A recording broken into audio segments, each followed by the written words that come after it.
এই মানুষটা স্ক্রিনে থাকা মানে এক রাশ মজা, অভিনয়ের তো তার কোনো কথাই হবে না, কিন্তু তার বাইরে গিয়েও এই মুহূর্তে মানে ডান্স বাংলা ডান্সের সেটে রয়েছে এবং এই মুহূর্তেটা দেখলাম একেবারে স্ক্রিপ্টের বাইরে গিয়েও কিন্তু মজাটা একেবারে জমেই থাকে এবং চলছে। দেখতে পাচ্ছেন তো আপনারা নিশ্চয়ই ক্যামেরায়, বাচ্চাদের সাথে এই খুনসুটিটা চলতেই থাকে। যিশুদা, বোধহয় এটা একটা বোধহয় আলাদা একটা মজারও জায়গা যে এইটা একটা ওদের জন্য রিফ্রেশমেন্টও তৈরি করে। আমার জন্য any kind of non fiction show is for fun, এবং প্রচুর মজা করতে ভালোবাসি, মজা হয় এখানে, তো ইয়েস ইট ইজ ফান। যিশুদা, যেটা আমরা সবাই জানি মিঠুন দা একটা বড় রোল প্লে করে যিশুদার জীবনে, সেই জায়গাটা দাঁড়িয়ে এমজি একদম সামনে থেকে সেখানে একটা মজারও বোধহয় সম্পর্ক তৈরি হয়ে গেছে এতদিন বাদে। আমাদের প্রায় 25-26 বছরের সম্পর্ক, we have done films together. In fact অনেকেই জানে না মিঠুন দা মানে যে কাজের জন্য আলাপ সেইটার ডিরেকশনও মিঠুনদা দিয়েছিলেন। আমার টেলিভিশনে একটা কাজ করেছিলাম, সেটা মিঠুনদা ডিরেক্ট করেছিলেন। তো তবে থেকে আলাপ, তারপরে প্রায় অনেকগুলো ছবি আমরা একসাথে করেছি। তারপর ডান্স বাংলা ডান্স আগেও করেছি, আবার এখন করছি। সো মানে আমার সাথে মিঠুনদার সম্পর্ক খুবই মানে শুধু দাদা ভাইয়ের বলবো না, একটা বন্ধুত্বের জায়গাও রয়েছে। তো সেইখান থেকে আজকে মানে obviously in front of camera যেখানে he is playing himself, I am playing myself, তো সেখানে এই খুনসুটিগুলো তো থাকবেই। এবং এই যে তুমি এক্ষুনি বলছিলে বন্ধুত্বের কথা, সত্যি বন্ধুত্বটা দেখলাম যে 8 থেকে 80 বন্ধুত্বটা কিন্তু এখানে সবার সাথে সবার রয়েছে এবং জমজমাটি। পাশে যারা জাজেস রয়েছে তারা তো অবশ্যই বন্ধু, ওখানে রয়েছেন এমজি, আর এখানে খুদেরাও রয়েছে। অ্যাবসলিউটলি, এখানে মানে হ্যাঁ একটা অবভিয়াসলি প্রত্যেকটা বন্ধুত্বের একটা লাইন থাকে, সেই লাইনটা we maintain, but otherwise we all have fun. Absolutely. আর নাচের কথায় ফিরে আসি, যিশুদার কাছে নাচ কি? সেলফ এক্সপ্রেশন এবং লিভিং লাইফ, এই দুটো আমার কাছে মনে হয়। when you're happy you dance, when you want to express that you're happy, you want to dance, তো it's happiness, it's expression of happiness আমার মনে হয়। যিশুদা, এখানে তো নানান বয়সের সবাই পার্টিসিপেন্টরা রয়েছে, তাদের এক এক রকমভাবে এক একজনকে বিচার করতে হচ্ছে এবং সবথেকে বড় ব্যাপার পুঙ্খানুপুঙ্খানুভাবে যেরমভাবে তাদেরকে দেখতে হবে, আবার একই সাথে তাদের জন্য মন না ভেঙে যায়, কারণ অনেকেই শিশু রয়েছে আমরা দেখতে পাচ্ছি। কতটা চ্যালেঞ্জিং থাকছে? I don't think it is challenging at all. If you do it honestly, it is not a challenge. So এখানে আমাদের কোনো প্রেশার নেই যে কাকে কি বলা হবে, কাকে নিয়ে যাওয়া হবে।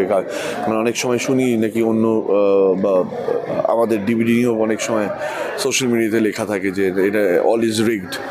There's no rig, there's nothing rigged in this. এখানে যা আমাদের মনে হয় অ্যাজ আ জাজ আমরা তাই করি, যদি খারাপ মনে হয়। যেরকম আজকে একটা পারফরমেন্স ছিল যেটা he is a great performer, ছেলেটা খুব ভালো পারফর্ম করে, but somewhere choreography was not good, but so we mentioned it যে এটা ছেলেটার পার্টিসিপেন্টটা বাচ্চাটা দোষ নেই, কারণ বাচ্চাটার এর আগে আমরা পারফরমেন্সেস দেখেছি।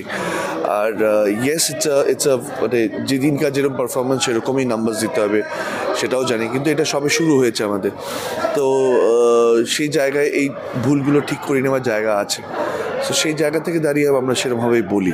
So I don't think it is a pressure, it is something which you if you are honest about your work, it will show on the way you are working. Thank you so much যিশুদা। শেষ করবো, শেষে একটাই কথা বলার, MG একটু আগেই বলছিলেন আর কি, তোমাকে আর অঙ্কুশদাকে দুজনকে একটাই তকমা দিয়েছে, বদমাইশ, ভালোবাসায় অবশ্যই, কিন্তু কৌশানীদি এবং শুভশ্রীদিকে খুব সুন্দরভাবে বলেছেন লক্ষ্মী মেয়ে। তুমি একটুখানি 4 জনকে বাংলাতেই তকমা দেবে, ফ্রম এমজি টু অঙ্কুশদা টু শুভশ্রীদি টু কৌশানী। এমজি যতই মজা করি, যতই ঠাট্টা করি, father figure definitely, there is no two ways about it. পিতৃস্থানীয় অঙ্কুশ ভাই,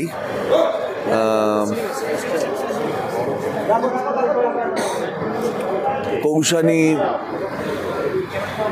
আমার থেকে অনেকটাই ছোট, আমার পরের জেনারেশন বলতে পারি।